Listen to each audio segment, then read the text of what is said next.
Welcome to the Alcohol Tipping Point podcast. I'm your host, Deb Maisner. I'm a registered nurse, health coach, and alcohol-free badass. I have found that there's more than one way to address drinking.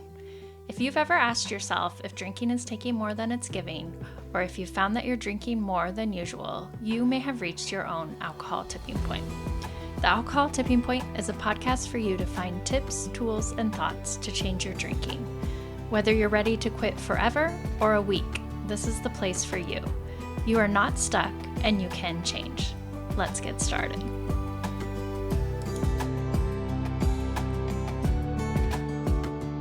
Welcome back to the show. I am excited to have Nick Jonsson on the show, all the way calling in from Singapore, but he has already told me an interesting background.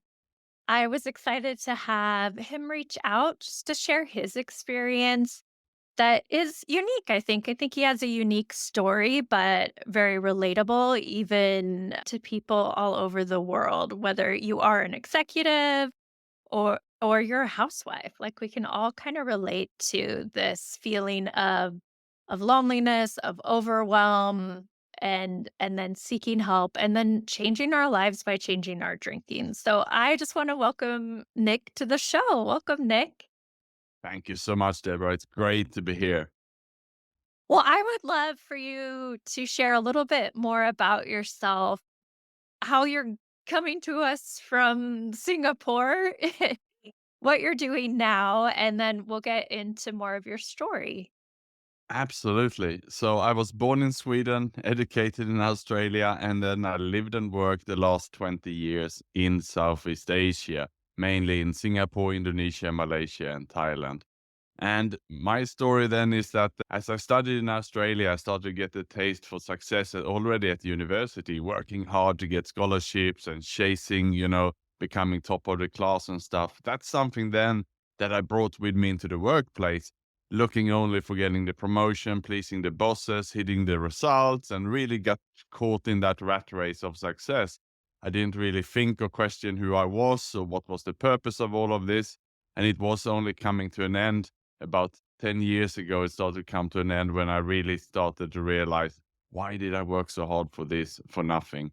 And during that time, though, I was indeed dealing with loneliness and I didn't talk to anyone about it. My way to get through this was by alcohol. And eventually that also started to cause some problems for me. So I'm happy to share anything more today on the show as well about this, Deborah. Yeah, I'm just so interested in your circumstances. Now, since you come from, like, you've had experience living in Sweden, Australia, and Asia, I'm just curious, like, what are the differences in drinking cultures in those three different areas? Well, Sweden might be seen as a country where you are socially acceptable to drink a lot on the weekend and traditionally not so socially acceptable on drinking during the work days. That is now blending as we can easily turn Wednesday into the weekend and then socializing and after work drinks have become more of a norm. But that was not the case when I grew up, and there was hardly any pubs in Sweden back then, but now it is, for example. So it has changed. In Australia, of course, coming from cold, dark Sweden down to sunny, hot Australia, it was for me summer all around, which means that it felt almost like I was on holiday all the time. So a cold beer tasted good all the time, I thought. So my drinking took off in Australia, and the Australians really they love the drink and socializing around drinking and pubs everywhere and so on. So it's a big drinking culture there. Then in Asia, coming there as an expat, the Westerner, then we seem to live in our own little bubble with other expats. And while the locals don't consume too much alcohol, the expat do. And the culture there is that you meet after work. Perhaps you've been working in a office where 200 people speak another language which you don't speak. And you might just be feeling isolated and lonely just by the fact that you cannot understand all the conversations in the office. And then naturally you want to meet some people who can speak your language after the office. Of course, you can do what I do these days. Instead, meet with your running group or your swim academy or do something meaningful. But that's not what I did or many expats do. You tend to meet at a pub, and that becomes then the norm. It's after work, you go and meet at the pub and you have some drinks. And that's what I fell into, and that was not a good path to be on. Yeah, that is so interesting. It's interesting to hear these different geographical perspectives and then how it's changing, but how sometimes even the climate can affect it. Like you were saying, like Australia just kind of felt like a party in a way all the time. Okay. So you then worked as an executive and you found yourself turning to alcohol to cope, also because of like this unique circumstance of being an executive. Can you kind of talk about that feeling of isolation and loneliness? And I guess also tied to what you were saying, like living as an expat in a country that's not your own and then trying to connect and fit in. Like, gosh, that, I mean, that was a lot of different identities going on and very interesting. Can you share your experience with that? Yeah, so I was quite getting quite some health consciousness inside me around 2010, and I started to control my drinking. I remember that I was quite firm with myself, even stopping by at the bar. It was 3 beers max on a weekday, and I could let have more on Sundays. That used to be the day because I'm also an athlete. I trained for triathlon and so on. And therefore, after Sunday, I deserved, to have some more drinks. But I was really controlling myself for a few years there. And I remember even my colleagues thought that that I didn't drink much and so on. But I did it because I wanted to drop weight and I wanted to perform well in my sport and I wanted to feel well.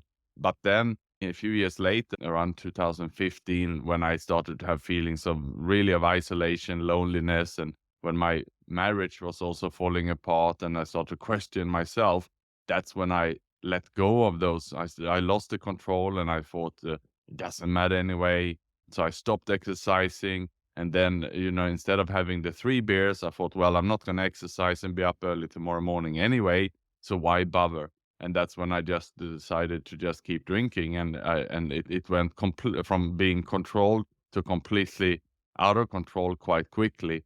And I was out of control drinking for almost 3 years before I hit my rock bottom then.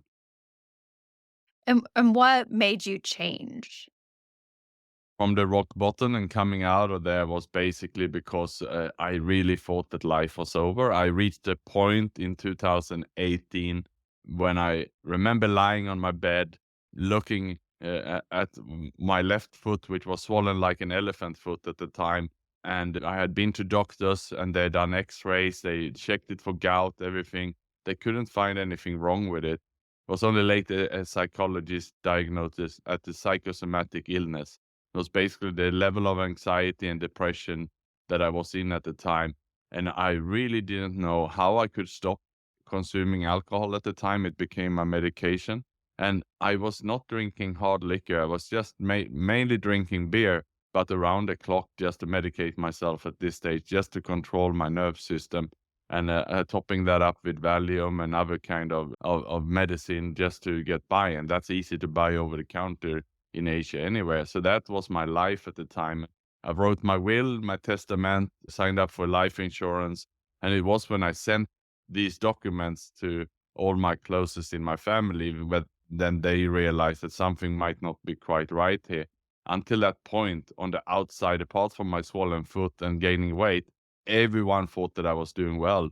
And I think just to add to this is that I think the worse we are internally, perhaps the more we smile, the more we are bubbly and happy on the outside because we don't want someone to expose us. So I really covered it up well to the point where no one had any idea.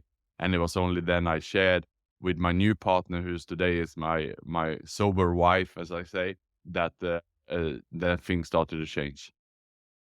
Wow, that's so interesting that like the psychosomatic illness of your foot. Like as a nurse, I'm like, wow, what was going on there? That's so interesting.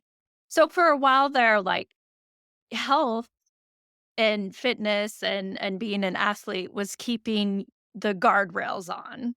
And then the guardrails came off as regards to that, and then that's when you just started using alcohol more and more. But on the outside, you were successful businessman, executive, the happy clown, that kind of stereotype? Yes, absolutely. And, I'm an introvert, Deborah, but I really love to have some close conversations. I feel very comfortable with that and go deep in having these conversations. I'm not so comfortable otherwise with, the big settings, the huge ballroom kind of networking events and so on. But with the drink in me, I have no problems with them whatsoever. And naturally, because of the persona I had, I always attracted all the kind of leadership positions with that kind of the outgoing guy, but it was me having a few drinks in me. I became the president of the university golf club. I was the captain of the golf club and so on. And while I was passionate for golf during the time in Australia, for example, it was not that I was the best golfer, but I was the outgoing guy grabbing people together, at least after a couple of beers. But that is not me these days. That's not what I do. I do social service. I have more one-on-one, deeper conversations. I rather stay home and read a fantastic book or have a meaningful conversation or go for a bike ride, which I will do after our podcast this morning here. And that is me. But alcohol just changed me into some persona, which I'm not. I can relate to that, and I've heard a lot of people say like, "Gosh, I thought I was extroverted. I thought I was a really, like, group social person, but I realized it was the alcohol that was doing it." And I'd rather do like you were saying, like, the more one-on-one things, the introspective things, time for yourself, that sort of thing.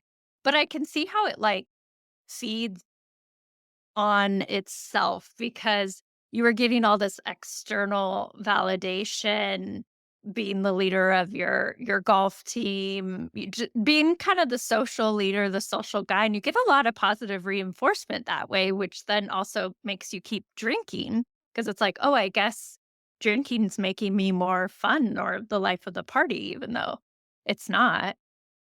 Yeah, the change is so I've just always like to hear just what people are really like when they remove the alcohol, then you really get to discover what you're like rather than what you're putting on for other people. So then how did you quit drinking? Yeah, so then taking you back then to April, May 2018. So I got exposed by sending those emails, and I had met the woman who today, yes, is my wife. And I decided for the first time in my life, really, to share with a human being about my inner feelings that I had protected for so long. We had just gotten married then 3 weeks before, and I thought that she deserved to know how I feel internally. And I then explained it really honestly to her, and she just listened and gave me full support. And before I realized this, she grabbed me and took me to a doctor, and she explained my full story to the doctor as well. So I was exposed twice within basically 2 hours. After that, she walked me to a friend who had had problem with alcohol before, a woman who had sobered up, and she gave my wife lots of phone numbers of others in recovery community, which she connected me with, and they started calling me and meeting me. So within 24 hours, I was exposed so many times. It was a big shock for me, right, to keep being exposed. But what happened was that everyone who listened or everyone I spoke with were just willing support and showing understanding. So all the stigma that had built up, all the pain and all this, the fear of being exposed was now disappearing. So there I was, and it was almost like I had a V-shaped recovery out of that. And it was like the signals then was there that this is going to be okay. I started to get some trust. I didn't stop the drinking right then. I tried on the 4th of May, which was about 2, 3 weeks later, to stop by myself. I failed, but my wife was by my side. I remember managing to lunchtime, and then I start to really shake and get really sick, and she had to go and buy, I remember, the last 6 pack of beer for me. I drank that, and then I promised her we go to the hospital tomorrow. And we went to the hospital next day, and I was still quite scared, and they wanted to inpatient me. I remember calling my dad because it was quite a substantial amount they wanted as a deposit to get me sober. And I didn't want that because I was scared of spending the money. I didn't know want to be impatient, so I refused. But my wife managed to then talk to them. I got the injection, the medications that I needed, and I could be basically outpatient and coming back the next day. And that is when I had my, so that was the moment I sobered up. I haven't had a drink since then, and that is actually 6 years this Sunday. So that was how I started to be on this beautiful path. Wow. Well, congratulations. I think, sharing our stories is so powerful. And like you said, we're scared to like just reveal ourselves because of the shame involved. But when you do, it's like shame can't live in the light. You have to shine light on it. You have to tell your story to people who are safe and people who get it. So part of that like started your journey. And then, like, what has happened in between then and now? Because you've written a book, you're still living in Asia. Like, what has your life been like since then? And kind of walk us through that. Yeah, and I'm perhaps a living motto of the slogan that one of the recovery programs have, right? They talk about a life beyond your wildest dreams, and that's something that I really live and breathe. I just cannot imagine the life I have now. It's really way beyond what I thought. I mean, people say, can you live a life without alcohol? And I remember that was my wife's main concern that day. Also, when we spoke, she said, "Nick, but you are really, enjoying yourself drinking." And she said, "You never harmed anyone. You always just so jolly. How will you be able to smile again?" That was her concern. And that put some fear in me. And I also didn't know. I didn't know. But as I said, we went to a friend who had some problems before. And that was a question my wife asked. And she said, "It will come. Just give it time, just do the work." And it did. And we cannot say that this is easy work. This is really, again, as one of the programs says, it's an action program, right? And I have been showing up. I have been doing the work, and that has given me a life which is beyond, indeed, my wildest dreams. The life I lived before, I wouldn't trade for $1 billion. I would love to keep the life I have. And yes, it is doing the recovery work and so on. And it is about, as you said, sharing the story. So my first year then in recovery, it was a small closed circle. I spoke to doctors, therapists, and I started to be in the recovery community, speaking one-on-one and in group settings and sharing my story inside here. Then 1 year later, something changed everything forever. And that's when I went public with my story. And I'm happy to share about this as well. Yeah, I love that. I've been thinking a lot about that. And some people talk about they have 2 different sober dates. I know Jen Lee Hurst, who's pretty popular on Instagram, talks about she has 2 different sobriety dates. One is when she actually stopped drinking, and the other is when she came out and told her story. And it had been years later for her. And for some people, they don't share their sobriety stories at all. So that kinda sounds like that was your case where for a year you worked on it and then you decided to more publicly share your story, is that right? Yeah, so I was told by people in recovery, that this is so quiet, secret. We must not speak about this. Everyone was very scared to be exposed, and I, I have to say I respected that for the others, but I something inside me felt that this is wrong because I didn't know about this recovery community. It's like a secret society. I could have gotten help much earlier, and here I was falling so low that I almost died from this. And that was something that was boiling inside me. I said, we need to change this. It need to be stopped calling that it's anonymous. This should be available for everyone. It should be there, but I thought, okay, I respect what is there, so let's not say anything. But then one day, a year later, I lost a friend of mine of suicide, someone I was working with. And that's the day when I called up his brother and I asked for permission to share my story because I was angry. I was pissed off because I felt that this could have been stopped. And while alcohol played one part in his role, but it was the depression and loneliness and isolation that really got him as well. But I got a permission of his brother to shout out the message, and he said, shout it out loud. That's what Simon want. And that's when I said, this is going to be my life's mission now. I will not stop, I will be relentless on this. And that's when I made a video for LinkedIn and I shared my story and I set up a fund to raise awareness then for this, to break the stigma, to have these conversations. And then I went out for a run. When I came back to my computer, this LinkedIn video had gone viral all around the world. It's been shared so many times, and hundreds of people were writing, sharing on this message. And that gave me then the courage to just keep going. And with that journalist were writing also, I went on live TV, live radio. There was newspaper articles. And in fact, the biggest media exposure about loneliness, addiction, and mental health in Singapore history was written about me then, a full pages feature about me. So then, of course, there was no turning back. You are all over the pages and so on. And that then formed the foundation for writing a book about this, and really again for Simon to live on and to spread the message about this. That we can actually talk about this. We should not keep it secret or anonymous. We need to talk in order to save lives. Absolutely.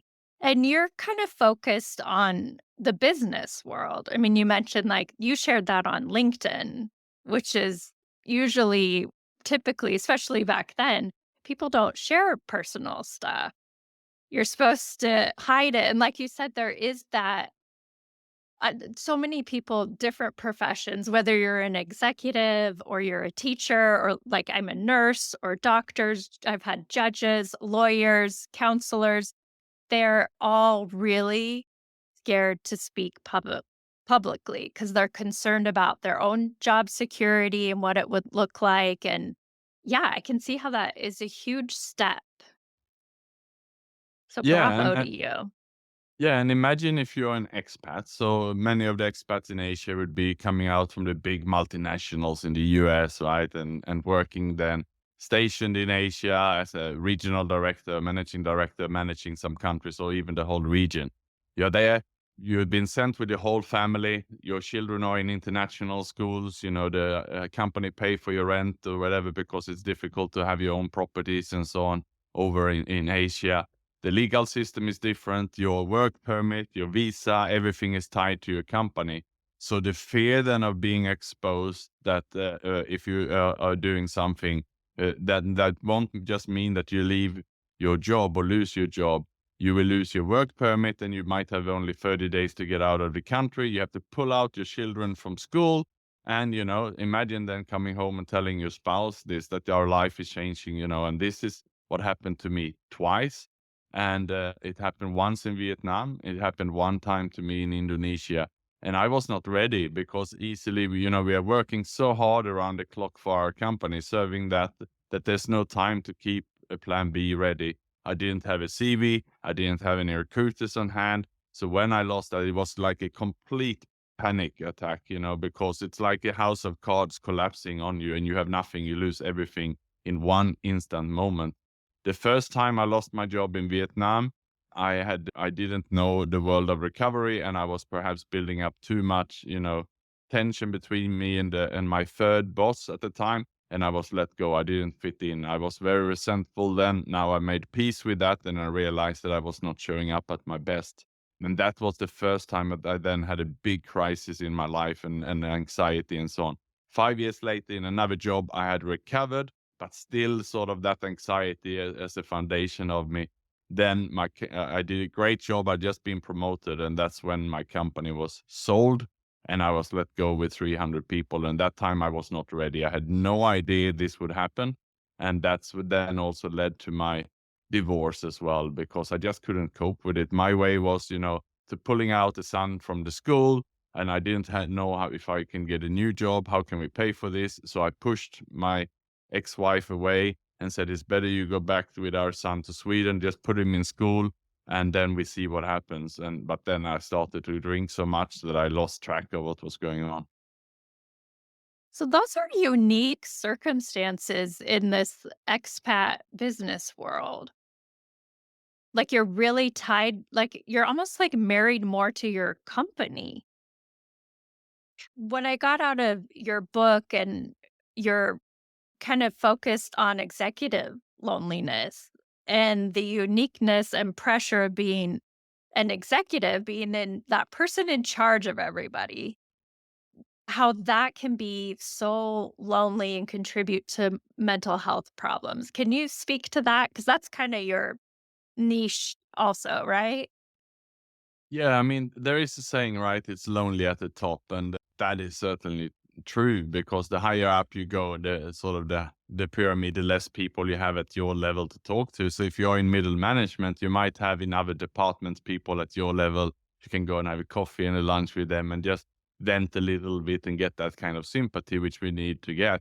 But as a senior leader at the top, you don't have that, and it becomes more confidential, and you have to be careful what you share and so on. And then if you start hanging out with some people who report to you, then the others who report to you might wonder what's going on here, what's happening there. And so you have to be quite careful how you do that. And what happens many times is that as a senior leader, you are really busy. Maybe you travel from, state to state or country to country the whole time. You're constantly on the go, meeting, having events, and working, that you might not have time to also build connections outside. You might not have time to build your professional connections.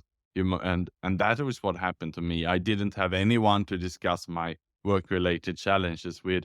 In fact, in my last job, I was leading and running hospitals and clinics. So managing up to in my company was up to 1,400 staff, including then the medical staff.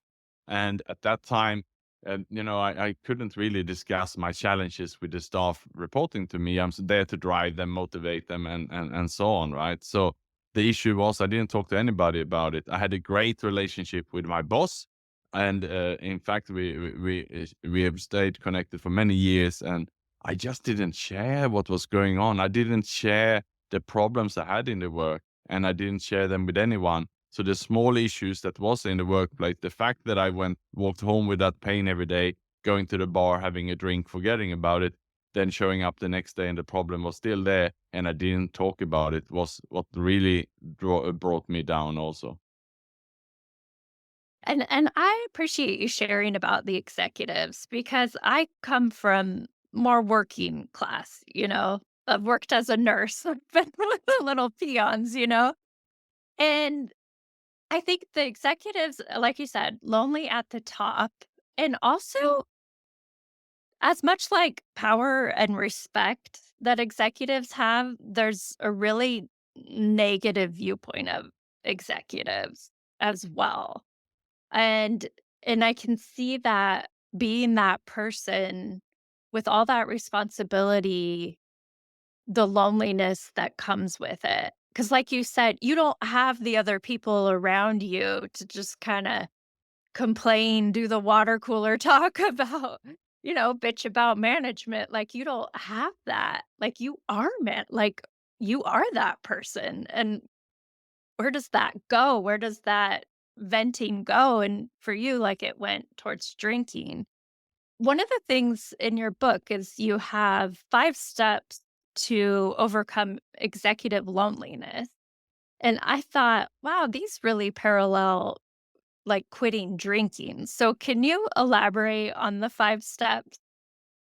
I would love to do that. And basically, the way these 5 steps were born was as I mentioned before, I started going to recovery programs and so on. But the fact that they were quite secretive, and then many people didn't want to go for that reason, or they were scared to be exposed, and at least senior executives to come into a group setting with 20, 30 people that is an anonymous organization. There's no way you will get senior leaders easily in there. You need to carry them in on a stretcher if you're going to get them there, and not everyone is actually getting hospitalized or hitting that rock bottom that I did. So I was desperate to crawl in on all my four to those meetings. But I wanted to pull out what came from that to help senior leaders, because a senior leader also, they have access to money, but they don't have, but they are scared of being exposed. So they rather pay someone to help them and tell them what it is. So it is a summary coming out of those conversations that many senior leaders refuse to come. And then I thought, okay, let's take the best. So the first step then that I learned from those programs that I believe that we need to do is really taking stock where we are. Because when we are, having issues with alcohol. Normally, many things have been neglected, including, of course, the health, finances, but more importantly, relationships, the loved ones near us, colleagues. Perhaps we sent emails that were not nice to our colleagues. We might have been shutting down also because we were not emotionally able to deal with any relationship. So the first thing then that I really thought was great in the recovery program was the fact that we do a proper stock take of where we are. And that is something that you can do then with a coach, a mentor, a friend, or you can do it yourself, just pen and paper or a spreadsheet, just thinking through all the areas of your life and working then as a coach myself. We have the traditional sort of wheel of life or any model that you can easily find on Google with just, your health, your physical environment, your finances, and just go through the main areas basically of your life and write down first, where are you at? Have you gained too much weight? Are you eating unhealthy? What about the relationship with your brothers, sisters, and parents and so on? And just really get that down. So you're just looking, so it's not really like, why do you wanna quit drinking or what or anything like that. It's just y like a snapshot of your life right now and how you feel about these different areas of your life. Like you mentioned the wheel of life, which, like you said, it can be your spiritual, financial, relationships, health, all of that, and just like, okay, under health, where am I? I've had people like rate their health, how satisfied are you with your mental health on a scale of 1 to 10? So is that kind of what you mean? Like you're just viewing your life right now, Yeah. taking stock. Okay. Yeah, that's really it. Just to do that, because many times again, people have been running at high speed and not and ignore themselves, ignore their own health, and not really sure where they are. But once you've done that, and that's where I start normally with my coaching client, the first step is for them to go over the wheel and exactly say, give you a score of 1 to 10 on each level, and then discuss through it. And some are shocked when they give themselves a 3 on health and they're thinking, where have I gone? It's only 10 years ago I ran a marathon, but yeah, I haven't done it. It's just that, wow, where am I? And that's something that many people are ignoring. So that comes to your next step, which is asking for help. Yes. So to go to, and a lot, they have a high ego and a lot of pride. So to walk into a recovery meeting, the barrier for that is huge at the top level. I know people that would almost rather die rather than walking into an open recovery meeting. They're very confidential. They need to be private, one-on-one conversations with these people. That's what I found. So I typically then, and that is what helped me. That's why this is also what happened to me, right? And it was thanks to my wife who then created the structure, who dragged me from person to person and got to me that early support. But not everyone have that wife perhaps by the side. So then the next step there naturally then have to be, you have to work with a coach, a mentor yourself, really think here, who can I then ask for help? If you have gain too much weight, or if you're isolate, you have depression, you have a swollen foot, you're drinking alcohol, you need to start thinking then who has done this before. And most people will know someone who knows someone who's had alcohol problems before. So write them down and do then what I was fortunate to do, to speak to all of them. If you are calling 5 people in recovery who are sober today, gone through it, or even 3 people, yeah, that will be some of the most wonderful and most important phone calls of your entire life. Yeah. And we're in such a, like, unique time, a great modern recovery, so to say, where there are so many options out there for you to get help. And so just finding what fits for you. I like this there's a funny meme and it says 3 of the hardest things to say. Number 1, I have a problem. Number 2, I need help. And number 3, Worcestershire sauce. It I just love cracks that. me up. Because it is hard to s it that is such a huge step.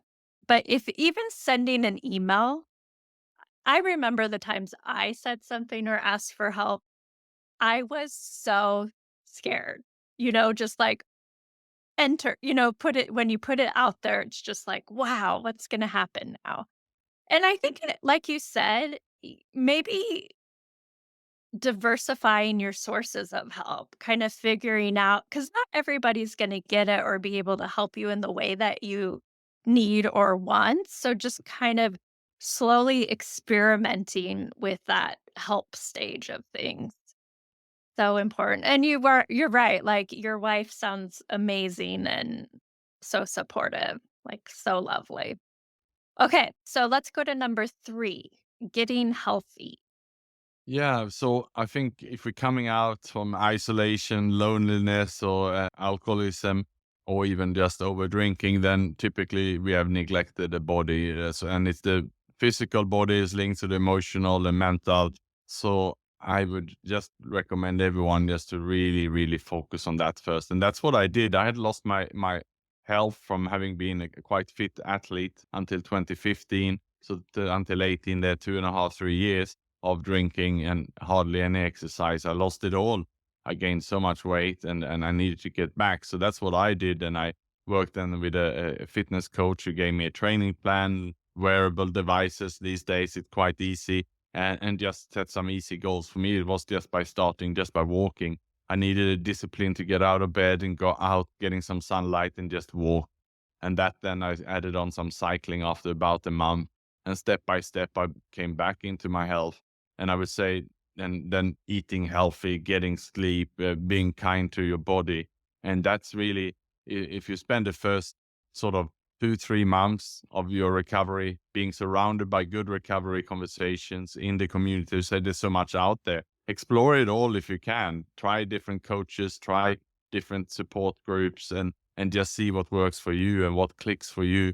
And then at the same time, every day, look after your nutrition and exercise and just getting back into yourself. Mm. Yeah. Yeah. So key. Okay. So number 4 is nurturing healthy relationships. Yeah, that's a big one and a painful one, right? Because it's really, really, really difficult. And but what has happened, as I mentioned before, typically you have neglected some relationships. There will be some things unsaid, and some relationships in the office might be broken. And on your list of taking stock, you can review here again if you already added some. Otherwise, it's the time to review that and go a little bit deeper and add more.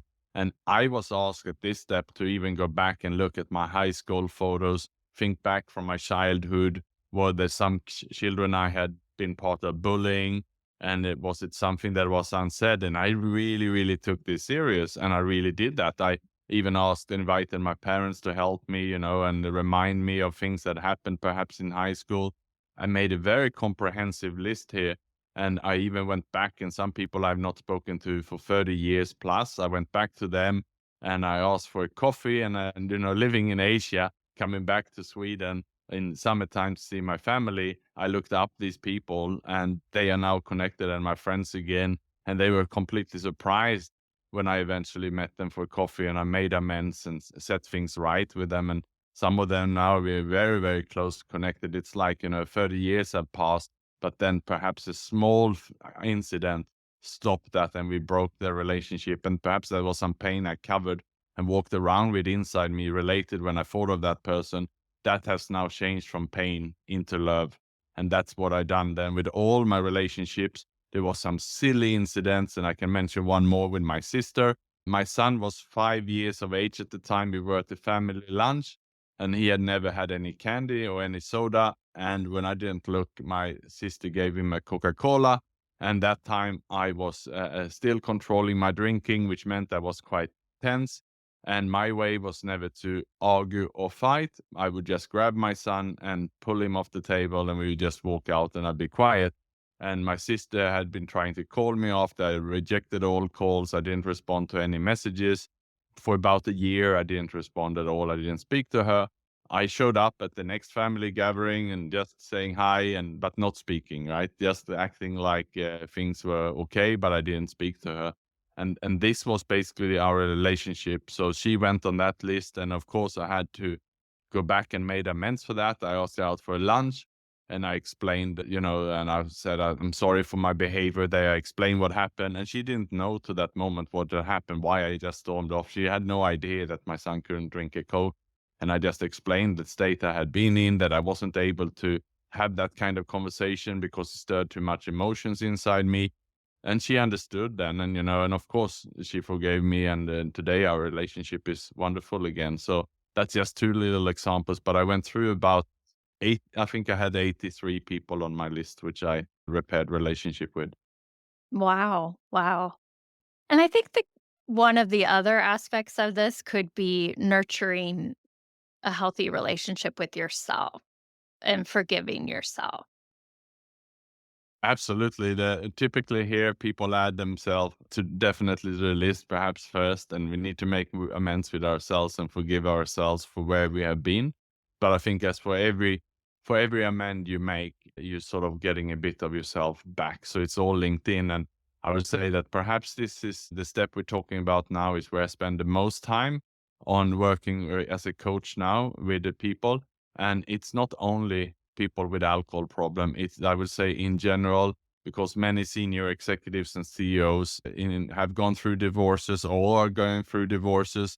There's children then, perhaps in different parts of the world, at least with expats who moved around, and, partners around in different countries. So it's very, very complex behind the scene. I'm also coaching someone who's a TV celebrity, and where everything is looking fantastic when this gentleman is on TV, behind the scene, perhaps the challenge is still there with the family, and so to manage these relationships and to make amends, to make things right, is just so important. Mm. And then your last step is finding your purpose. Yeah, so that was something that I hadn't really been questioning myself, and that's why I found myself in that loneliness trap and drinking, because I was just wondering, why am I working so hard for what? We're getting all these perks, the bonuses for what? I don't use it for anything apart from going to the bar and drinking, and perhaps I was celebrating with some more expensive drinks when I got the bonus, and I invited my friends to share a bottle of champagne, but what it's all about. And when you really start questioning that, and I didn't realize that it took me really to hit my rock bottom, to deflate my ego, to start questioning things and really opening up and thinking, what am I part of? Am I part of something bigger? And once I opened up those conversations, the whole world changed. And my purpose moment perhaps was when that day when I lost my friend Simon, and I called up his brother, and when I really felt such a strong urge to be of service and to help. But the fact that the recovery programs were anonymous was something that I just couldn't understand. Why should it be just for selected few who can figure this one out? And that's why I thought, my life purpose therefore is to constantly be of service. And I don't want to lose more friends. I have lost more friends to suicide after that. Yeah, due to isolation, I lost a good friend, a very rich entrepreneur during the pandemic, who went to isolate himself. So it still happens, but I still live my motto every day to try to be of service and to save lives, because that's what this is about. Mm. Yeah. Well, I think this is a good place to share where people can find you and tell people about your book. Yes, so people can find me on Amazon. Certainly, my book is called Executive Loneliness. It's on a Kindle there, and also it's a hard case book, and also it's on Audible as an audio book. Otherwise, if there's any executives who are on LinkedIn, I'm there as well. And my name is Nick Jonsson. It's NickJonsson. So I would love to be connected, and if I can be of any service, do let me know. Well, I'll make sure I'll put those in the show links too. I just want to thank you so much for sharing your story and doing what you're doing and just helping people and living out loud. Thank you so much as well, Deb. Thank you so much for listening to this episode of the Alcohol Tipping Point podcast. Please share and review the show so you can help other people too. I want you to know I'm always here for you, so please reach out and talk to me on Instagram at Alcohol Tipping Point, and check out my website, alcoholtippingpoint.com, for free resources and help. No matter where you are on your drinking journey, I want to encourage you to just keep practicing, keep going. I promise you are not alone and you are worth it. Every day you practice not drinking is a day you can learn from. I hope you can use these tips we talked about for the rest of your week, and until then, talk to you next time.